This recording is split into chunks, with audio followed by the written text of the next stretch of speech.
A heated exchange unfolded between the Cabinet Secretary of Public Service, Moses Kuria, and the Arts Cabinet Secretary, Aisha Jumwa, as they clashed over the payment of royalties to artists. The disagreement surfaced in the wake of President Ruto's directive to consolidate all government services money collection into a single account. CS Kuria took to X platform to announce the government's initiative, stating, "The government is spearheading amendments to the Copyright Act to create a government-run collective management organization. All music, copyrights, and royalties will be paid through e-Citizen. Our artists will be individually registered, and they can view online how much money is collected."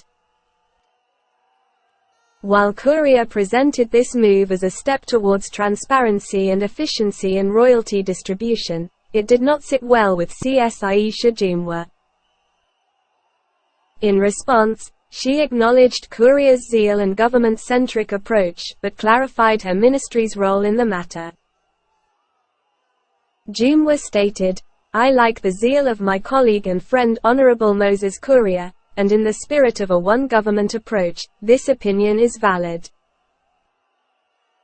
However, my ministry through the State Department of Culture, Arts and Heritage is in charge and is working on streamlining the industry." The clash between these two cabinet secretaries, both of whom are former members of parliament known for their outspokenness, adds an additional layer of complexity to President William Ruto's policy. The discordance in their perspectives raises concerns about potential delays and complications in the implementation of the directive.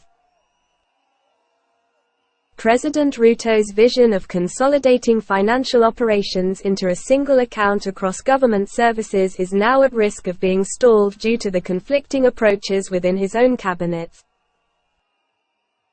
The disagreement between Kuria and Jumwa not only highlights the challenges of policy implementation but also emphasizes the need for coherence and collaboration among government officials. As the clash continues, the fate of President Ruto's policy hangs in the balance, with the potential for stress and delays that may hinder the intended streamlining of financial processes across various government sectors. The resolution of this internal dispute will likely play a crucial role in determining the success and timeliness of the government's ambitious initiative. This is a developing story. Continue following the Kenyan News Channel to get more updates.